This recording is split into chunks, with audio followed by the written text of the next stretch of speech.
বহরমপুর থানার পুলিশের দুর্ব্যবহারে বিরোধিতায় জেলা পুলিশ সুপারকে ডেপুটেশন আমরা যারা রাজপথ ছাড়েনির পক্ষ থেকে গত মাসে শিক্ষা দুর্নীতির বিরোধিতায় দিল্লিতে চলা অনশন আন্দোলনের প্রতি কেন্দ্র সরকারের উদাসীনতার প্রতিবাদে আমরা যারা রাজপথ ছাড়েনির পক্ষ থেকে একটি প্রতিবাদ কর্মসূচি করা হয়েছিল।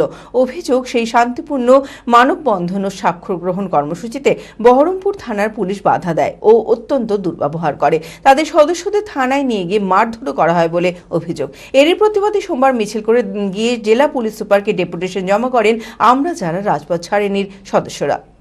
মানসিক স্বাস্থ্যের জন্য সবার আগে যে নামটি মনে ভেসে ওঠে, সুস্থ মনের ঠিকানা মনোবীক্ষণ। যোগাযোগ নাম্বার 7477799513।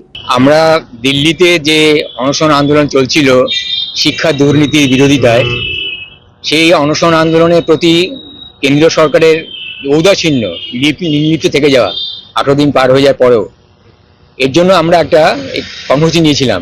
সেই প্রচার আন্দোলনের অংশ হিসাবে আমরা এই টেক্সটাইল মোড়ে একটা জমায়েত ডেকেছিলাম, মানববন্ধন করবো বলেছিলাম, আর স্বাক্ষর সংগ্রহ করছিলাম।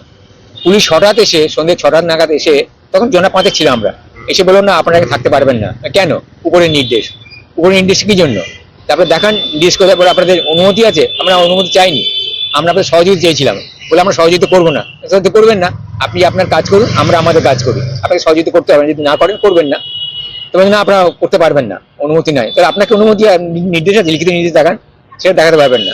আমরা দাঁড়িয়ে থাকি, ওখানে কথা কাটাকাটি হয়, আমাদের মৌলিক অধিকার, আপনি কেন থাকতে দেবেন না, আমরা অন্য কিছু করছি না, শান্তিপূর্ণভাবে করছি। তারপর কিছু বাকবিতণ্ডা হওয়ার পর পুলিশ টেক্সটাইল মোড় ছেড়ে দিয়ে বলে। আমরা রাস্তাকে দাঁড়িয়েছিলাম না, একদম ভিতরে দাঁড়িয়েছিলাম, রাস্তা বাদ দিয়ে দাঁড়িয়েছিলাম। তারপর এখানে এসে আমরা পুলিশ ছেড়ে দিতে আমাদের এখানে পাঠিয়ে দেয়। এখানে দাঁড়ান, এখান থেকে আমাদের মধ্যে একজন পুরো ঘটনাটা লাইভ করছিল। পুলিশ এসে বলে লাইভ করা যাবে না, তখন বলে মোবাইলটা কেড়ে নেয়। ওই মোবাইলটা কেড়ে নেওয়ার পরিপূর্ণ কাটতে যায়, তখনই আর টানা হাঁচড়া হয়। তখন দিশারি মালাকারকে দুজন পুলিশ টানতে টানতে তুলে নিয়ে যায়। তার বাবা মিলন মালাকার ওই মেয়েটাকে ট্রেনটা নিয়ে যাচ্ছে বলে তাকে ছাড়াতে যায়। সেই সময় পুলিশের গায়ে হাত লাগলেও লেগে থাকতে পারে। যাই হোক, মিলন মালাকারকে ধরে পুলিশ, দিশা মালাকারকে ধরে।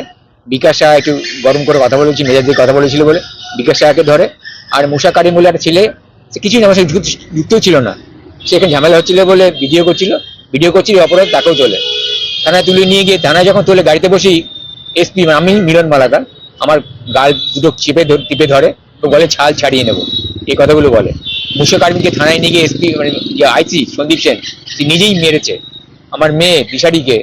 তারা ওই ঢুকিয়ে লকআপের আগে যে ঘটা থাকে সেই ঘটাতে ঢুকিয়ে তাকে ভালোই দুজন মহিলা পুলিশ প্রচন্ড মেরেছে, চর চাপড় ঢিল ঘুষি এসে মেরেছে।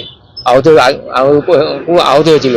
পুলিশ তদন্ত শুরু করে দিয়েছি। আজকেও বলেন আমরা দেখছি পুরো ব্যাপারটা, যদি চিঠি নেয় আমরা দেখবো, দোষী পুলিশ যারা আছে যদি আমাদের বিভাগীয় তদন্ত ধরা পড়ে আমরা তার শাস্তি দেবো। চিঠি নিচ্ছে না, এরকম ভবিষ্যতে না হয় সেটা আমরা দেখবো। খোলা আকাশ অনেক তারার মাঝে, রামধনু রঙে যেখানে সবাই সাজে সাজে, নামি হোক কিংবা দামি পেয়ে যাবে সব রকমই, ছোট হোক কিংবা বড়, কেনাকাটা হোক আরো আরো, নতুন ফ্যাশনে নতুন tradition, Libas family store, Libas family store. নিবাস কাতাই, বহরমপুর, মুর্শিদাবাদ।